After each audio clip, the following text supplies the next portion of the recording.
Sometimes, the smallest thing a man does is the only thing you remember about him. No one noticed when Marcus Hale adjusted the chair. It was slightly off-center, pushed too far back from the table, the kind of detail most people stepped around without seeing. The intern who had been sitting there earlier hadn't even realized it was wrong. But Marcus did. He stepped in quietly, one hand on the backrest, sliding it forward just enough so it aligned perfectly with the edge of the polished oak table. Not a sound. Not a word. Then he stepped back to where he had been standing, hands loosely folded in front of him, as if he had never moved at all. Across the room, Evelyn Carter was mid-sentence, her voice measured, controlled, slicing cleanly through the morning briefing. She didn't pause. She didn't acknowledge it. But her eyes flicked once, just once, toward the movement, and then back to her team. The meeting ended the way all her meetings did, efficient, decisive, leaving no space for hesitation. Chairs shifted. Laptops snapped shut. People moved quickly, like the room itself had a schedule to keep. Marcus remained where he was until the last person stepped out. He didn't rush.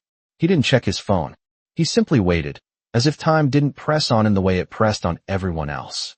Evelyn gathered her tablet, her heels making soft, deliberate sounds against the marble floor. She stopped near the doorway, just long enough to look at him properly for the first time. He wasn't dressed like the others. No tailored suit. No expensive watch catching the light. Just a clean, worn jacket, sleeves slightly creased, shoes polished but old. He held himself straight, though. Not stiff. Just steady. "You're the new hire?" she asked, her tone neutral, almost indifferent. Marcus nodded once. "Yes, ma'am." His voice was low, even. No attempt to impress. No hesitation either. Evelyn studied him for a second longer than necessary. Something about him didn't fit the room. Not because he looked out of place, but because he didn't seem to notice that he was. Most people, in their first week, tried too hard. They spoke faster, smiled wider, filled silence with explanations no one asked for. Marcus did none of that. He simply stood there, present in a way that felt unfamiliar. Evelyn turned slightly, glancing back at the conference table. The chair he had adjusted was now perfectly aligned, as if it had always been that way. She hadn't asked anyone to fix it. No one had mentioned it. But he had seen it. And he had corrected it without being told. A small thing. Almost nothing. She looked back at him. "Why did you do that?" she asked. Marcus followed her gaze to the chair, then back to her. He didn't answer right away. Not because he was searching for words. Because he didn't seem to think an answer was necessary. Then, quietly, it looked uncomfortable. That was it. No explanation layered on top. No attempt to justify. Just the truth, left simple. Evelyn felt something shift. Not in the room. In herself. It was brief. Almost imperceptible. The kind of shift you could ignore if you wanted to. So she did. She nodded once, already turning away. "Be here tomorrow at 8 a.m. sharp," she said, her voice returning to its usual rhythm. "We'll see how you do." Marcus didn't smile. Didn't thank her more than necessary. "Yes, ma'am." She walked out without looking back. But as she reached the end of the hallway, her steps slowed for just a second. Just enough for a thought to surface, uninvited. "He didn't try to impress me." And for reasons she couldn't explain, that was the only thing she could think about all the way back to her office. The next morning arrived without ceremony. No dramatic shift in the air. No announcement that something had changed. But Marcus Hale was already there 10 minutes early, standing near the same conference room, hands relaxed at his sides, eyes moving slowly across the space as if he were memorizing it. The cleaning staff passed by. A few early employees nodded at him out of habit, not recognition. He nodded back each time, the same way, polite but brief. At exactly 8 o'clock, Evelyn Carter stepped out of the elevator, her stride precise, her expression unreadable as always. She noticed him immediately, not because he stood out, but because he had not moved. He had been there before she arrived, and somehow, that mattered. She walked past him without slowing. "Come with me," she said. No greeting. No extra words. Marcus followed, one step behind, matching her pace without effort. Her office was quiet, glass walls stretching from floor to ceiling, the city still waking up beyond them. She set her tablet down, then turned to face him. "You will be assisting operations this week," she said. "Nothing complicated. Just observe, take notes, and stay out of the way unless you are asked to speak." Marcus nodded once. Understood. Evelyn studied him again. waiting, perhaps, for a question, a request, something that would reveal uncertainty. There was none, just that same steady presence. She gestured toward the corner desk. You can sit there. He moved without hesitation, placing his bag down carefully, not dropping it, not sliding it across the surface, just setting it as if the desk mattered. The morning unfolded in layers of quiet activity. Emails, calls, short conversations that ended before they began. Marcus said nothing unless spoken to. He wrote notes in a small, worn notebook instead of typing them into a device. His handwriting was neat, deliberate, each word placed with intention. Around 10:30, a junior analyst rushed in, slightly out of breath, carrying a stack of reports. These are the updated numbers, she said quickly, placing them on Evelyn's desk. The pages were not aligned. Corners uneven. Edges slipping past each other. Evelyn glanced at them, then at the analyst. Next time, present them properly, she said, her tone calm but sharp enough to land. The analyst nodded, embarrassed, and stepped back. Marcus watched. He did not react. When the room settled again, he reached for the stack of papers, tapping them lightly against the desk until the edges aligned perfectly. He placed them back in the same spot, then returned to his notebook. No one acknowledged it. Not out loud. But Evelyn saw it. Again, around noon, the office quieted. People stepped out for lunch. Phones rang less. The building seemed to exhale. Marcus checked his watch. 12:15. He closed his notebook, stood, and walked toward the hallway. Not hurried. Not hesitant. Just on time. Evelyn looked up from her screen. Where are you going? She asked. Lunch break, he said. I will be back at 1. He did not ask for permission. He did not wait for approval.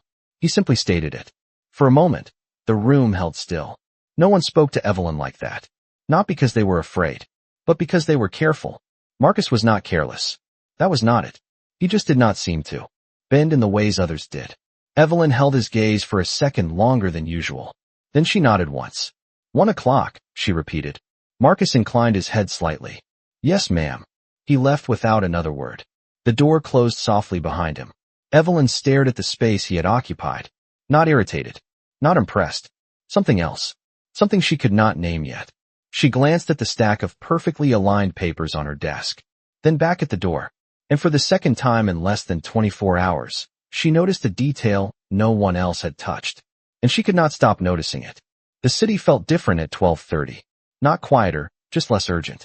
Marcus walked 3 blocks down from the office building, past a row of glass storefronts that reflected people moving too fast to notice each other.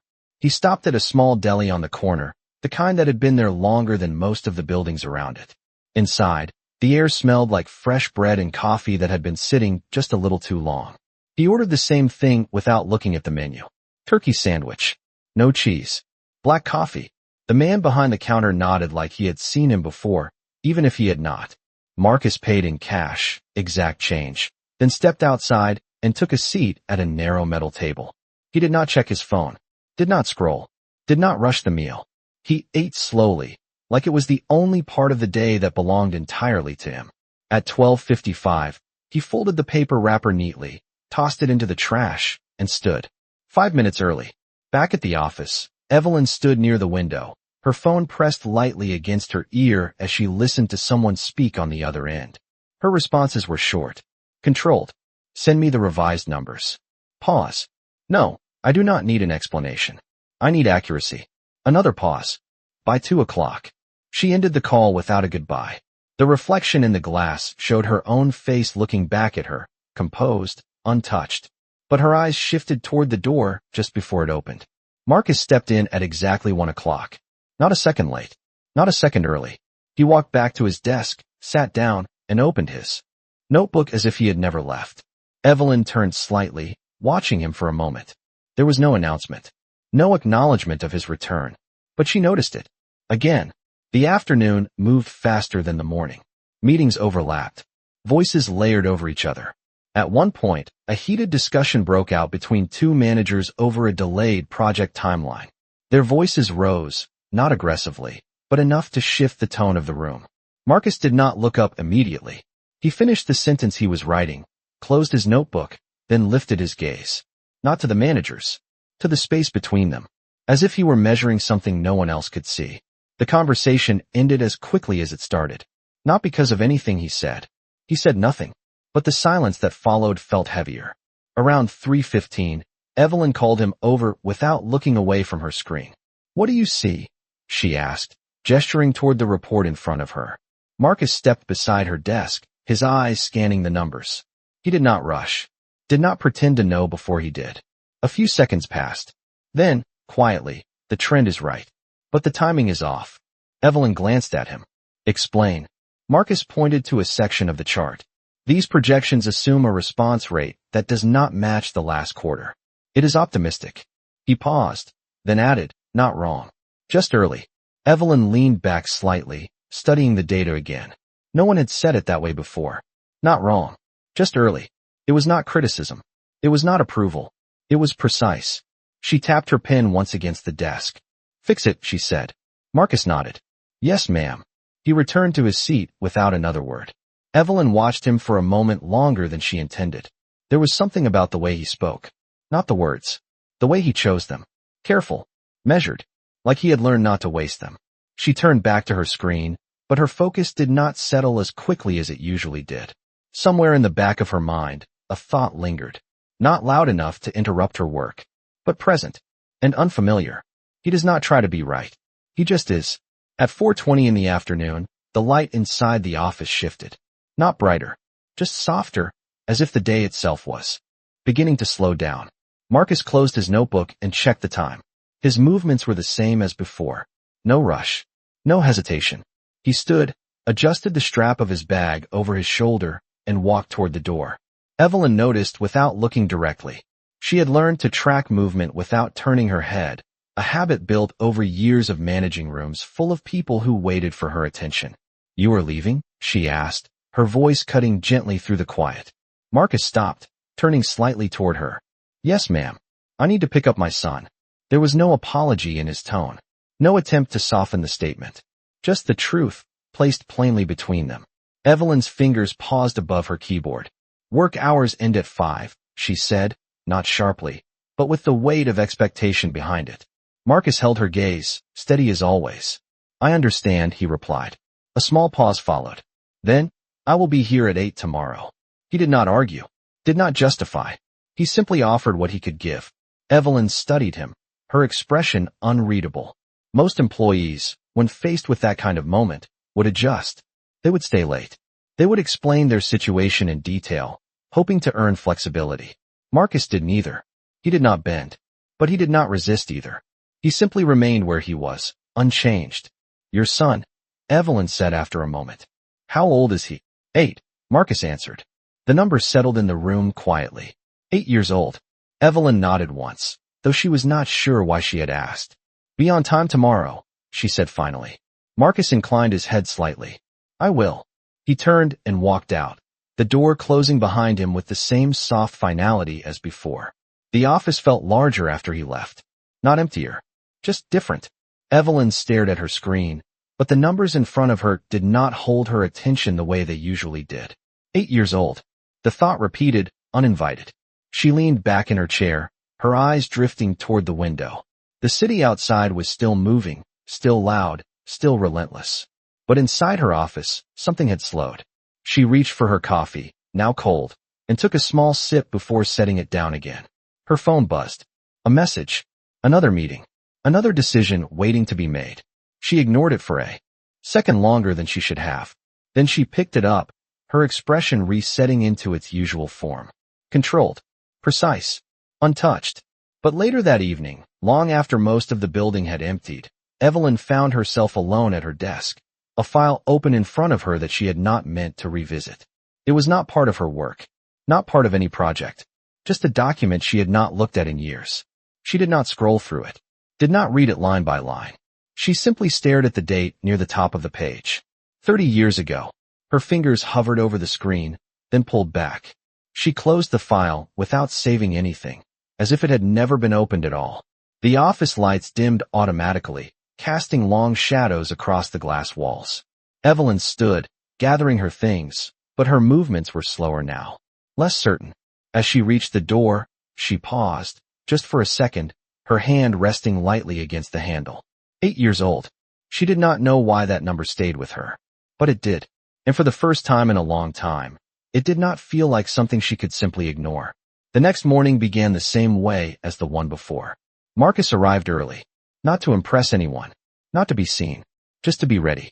The office lights were still dim when he stepped in, the quiet hum of the building settling around him like something familiar. He placed his bag down, opened his notebook, and reviewed the notes he had written the day before. Each line was clear. No wasted words. No extra marks. At 8 o'clock sharp, Evelyn walked in. She did not look at him immediately. She rarely did. But she noticed. She always noticed. "You are early," she said, setting her tablet down without turning her head. "Yes, ma'am," Marcus replied. No explanation followed. She did not ask for one. The morning moved forward, steady and uneventful. Emails. Reports. Short instructions delivered without emotion. Around 9:40, Marcus's phone buzzed once on the desk. A small sound. Easy to ignore. But he did not ignore it. He glanced down, just briefly, then picked it up and stepped out into the hallway without interrupting anything. He did not rush. He did not linger. He simply left. Evelyn noticed. The absence before she noticed the reason. Her eyes shifted toward his desk. Empty. His notebook still open. Pen placed exactly where he had left it. She said nothing. A few minutes passed. Then she stood, walking toward the glass wall that overlooked the hallway below. From there, she could see him. Marcus stood near the corner, phone held close to his ear, his voice low enough that it did not carry, but his posture said everything. He leaned slightly forward, one hand resting against the wall, not out of fatigue, but focus, listening more than speaking. Then, softly, "Eat first. We can fix the rest later." A pause. His expression did not change much, but something in his eyes did. It softened. Not dramatically. Just enough. "No, you do not need to be perfect," he added. Another pause. Then a small nod, even though the person on the other end could not see it. "I will be there at 3. He ended the call and stood there for a second longer than necessary. Not moving. Just breathing. Then he straightened, placed the phone back in his pocket, and returned to the office as if nothing had happened. Evelyn had already walked back to her desk. By the time Marcus stepped in, her focus was back on the screen. Or at least it looked that way. "Everything all right?" she asked without looking up. The question landed quietly. Not sharp. Not soft. Just there. Marcus paused for a fraction of a second. "Yes, ma'am," he said. That was all. He sat down, picked up his pen, and continued writing where he had left off. No further explanation. No attempt to fill the space. Evelyn nodded slightly, though he could not see it. Her eyes remained on the screen, but the numbers blurred for a moment. "Eat first. We can fix the rest later." The words replayed in her mind, uninvited. Not because they were unusual, but because of how they were said. Like something he had said before. Many times. Like something learned through repetition. Through care. Through patience. She pressed her pen lightly against the desk, once, twice, then stopped. A memory brushed against the edge of her thoughts. Not clear. Not complete. Just a feeling. A voice from years ago. Faint. Almost gone. She pushed it away. Focus returned. The day continued. But something had shifted again. And this time, she felt it. By mid-afternoon, the office had settled into a quieter rhythm. The urgency of the morning had passed, replaced by a steady hum of work that required focus more than speed. Marcus sat at his desk, reviewing a set of updated projections Evelyn had forwarded to him without comment. He read through them once. Then again. Not because he did not understand. Because he wanted to be certain. Across the room, Evelyn was on another call, her voice calm, controlled, giving direction without raising it. "No, we are not adjusting the timeline," she said. "We are adjusting the approach." She paused, listening. "Send me the revision by 4. She ended the call and leaned back slightly, her eyes drifting toward Marcus without fully turning her head. He had not moved much in the past hour. No restless shifting. No unnecessary gestures. Just reading. Writing. Thinking. She had seen people pretend to be focused before. This was not that. Around 3:05, Marcus closed the report and stood. He checked his watch, then reached for his bag.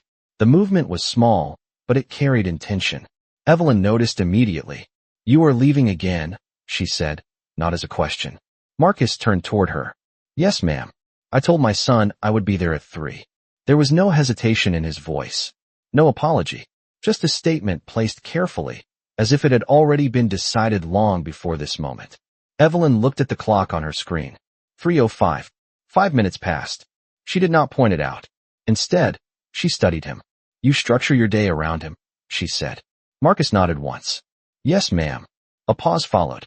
Not uncomfortable. Just present. Evelyn tapped her pen lightly against the desk, her gaze steady. That is not how this environment usually works, she said. Marcus did not respond immediately. He seemed to consider her words, not defensively, but honestly. Then, quietly, I understand. Another pause. Then he added, but it is how my life works. The sentence settled into the room with a weight that did not need to be emphasized. Evelyn felt it. Not as resistance. Not as defiance. As something else. Something grounded. She looked at him for a moment longer, then nodded once. Go, she said. Marcus inclined his head slightly. Thank you. He turned and walked out, the same way he always did. No rush. No lingering. Just forward. Evelyn watched the door close behind him. This time, she did not return to her screen right away. Instead, she sat there, her pen resting against the desk, unmoving. But it is how my life works. The words echoed, quieter now, but deeper. She stood after a moment, walking slowly toward the window. The city stretched out in front of her, endless and moving, full of people making choices, adjusting priorities, reshaping their lives around things that mattered to them. She had done the opposite. For years, decades, she had shaped everything around work, around control, around outcomes that could be measured and managed. She had told herself it was necessary, that it was the only way. Her reflection stared back at her from the glass. Composed, precise, unshaken. But behind it, something shifted again. Small, almost invisible. She turned away, walking back to her desk, but her movements were slower now. Less automatic. She picked up the report Marcus had just reviewed, her eyes scanning the notes he had written in the margins. Clean. Direct. No excess. One line stood out. It was not a correction. Not a critique. Just an observation. This works if people are not tired. Evelyn stared at the sentence for a long moment. Then she set the paper down gently. Not everything can be adjusted. Some things have to be understood. And for reasons she could not explain, she wondered if he understood something she had spent years avoiding. The next day did not announce itself as different. It arrived the same way the others had. Quiet. Predictable. Controlled. But something in Evelyn Carter did not follow that pattern anymore. She was already in her office before 8, standing by the window with a cup of coffee she had not touched. The city below moved in its usual rhythm. People crossing streets, cars filling lanes, everything continuing without pause. She used to find comfort in that. The predictability. The certainty. Today, it felt distant. At 7:58, Marcus Hale walked in. 2 minutes early. The same as before. He placed his bag down, opened his notebook, and sat without looking around. No performance. No adjustment. Just presence. Evelyn watched him for a moment before speaking. Come here, she said. Marcus stood immediately and walked over, stopping at a respectful distance from her desk. Yes, ma'am. Evelyn held a thin folder in her hand. It had been sitting on her desk since early morning. Unopened. Unmoved. I need you to review this, she said, handing it to him. Marcus took it carefully, his fingers brushing the edge of the paper, then opened it without comment. Inside were employee records. Old ones. Archived. Not part of any current project. Marcus did not question it. He simply read.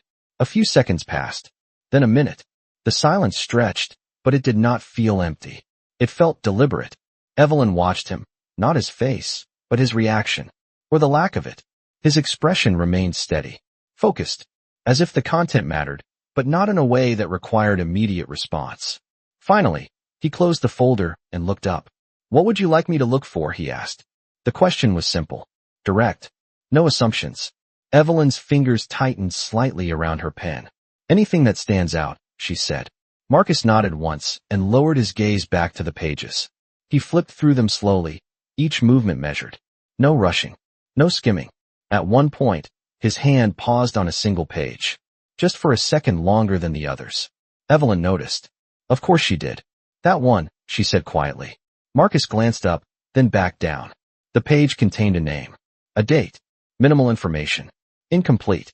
Marcus studied it, then spoke, not as a conclusion, but as an observation. The records are inconsistent, he said. Some details are missing. Evelyn did not respond immediately. Her eyes were fixed on that same page, though she could not see it from where she sat. Does that matter? She asked. Marcus considered the question. Then, calmly, it depends on what you were trying to understand. The answer settled between them. Not helpful. Not unhelpful. Just true. Evelyn exhaled slowly, a breath she did not realize she had been holding. You can leave it, she said. Marcus closed the folder and placed it gently back on her desk. No questions. No curiosity pushed further than it was invited. He stepped back. Yes, ma'am. He turned to return to his seat, but Evelyn spoke again before he could take more than a step. Marcus. He stopped, turning slightly. Yes, ma'am. She hesitated, just for a fraction of a second, long enough for the moment to exist. Where were you born? The question came out quieter than she intended. Not sharp, not clinical, something else. Marcus did not react immediately, not with surprise, not with caution. He simply answered. Chicago, he said. Evelyn's grip on the pen tightened again. Do you remember much from when you were young? She asked. Marcus's gaze shifted slightly, not away, but inward. Not everything, he replied. Some things stay. Some things do not. A pause followed. Then he added, almost as an afterthought, that is usually how it works. Evelyn nodded slowly, though her thoughts were no longer aligned with the room. Some things stay. Some things do not. She had spent years deciding which was which. Or at least, she thought she had. That will be all, she said finally. Marcus inclined his head. Yes, ma'am. He returned to his desk, sat down, and opened his notebook again.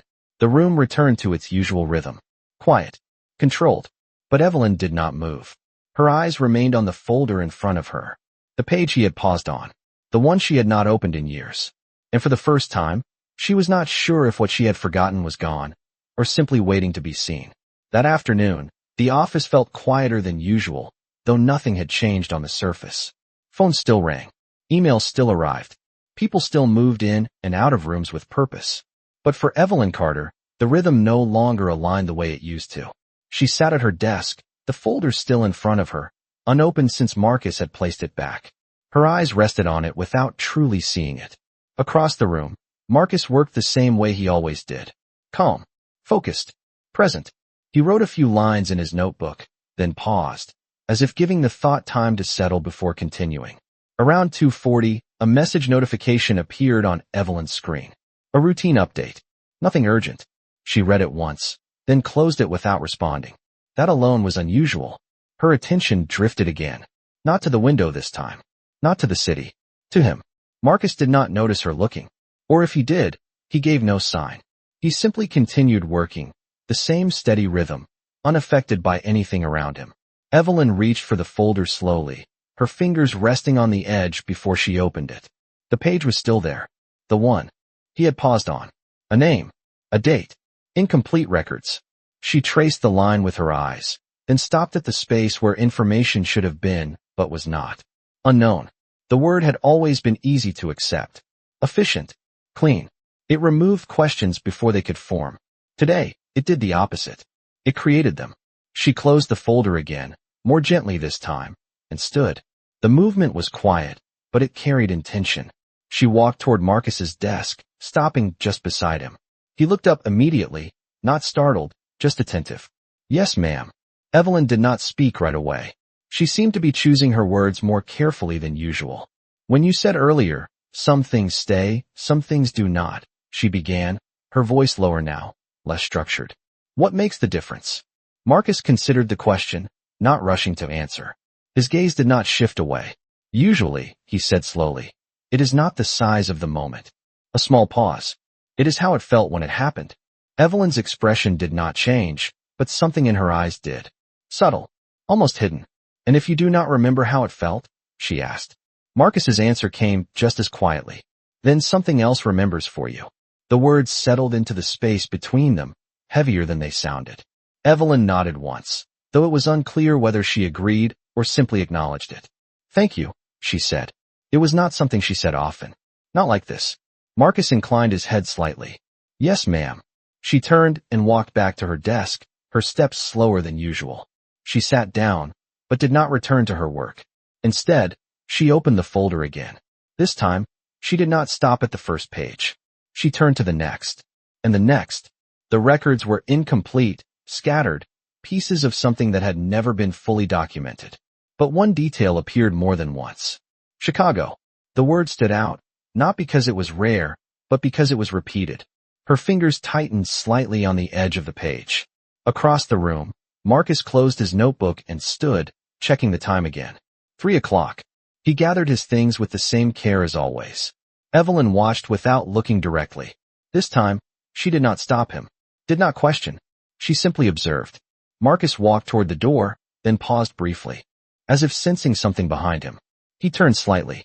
"Is there anything else, ma'am?" he asked. The question was simple. Routine. Evelyn looked at him, really looked this time. Not at his clothes, not at his posture, at him. For a moment, it felt like the answer mattered more than it should. Then she shook her head. "No," she said quietly. "That will be all." Marcus nodded once. "Yes, ma'am." He left. The door closed softly. Evelyn remained where she was, the folder open in front of her, the word Chicago staring back at her from the page. And for the first time, the question did not feel distant.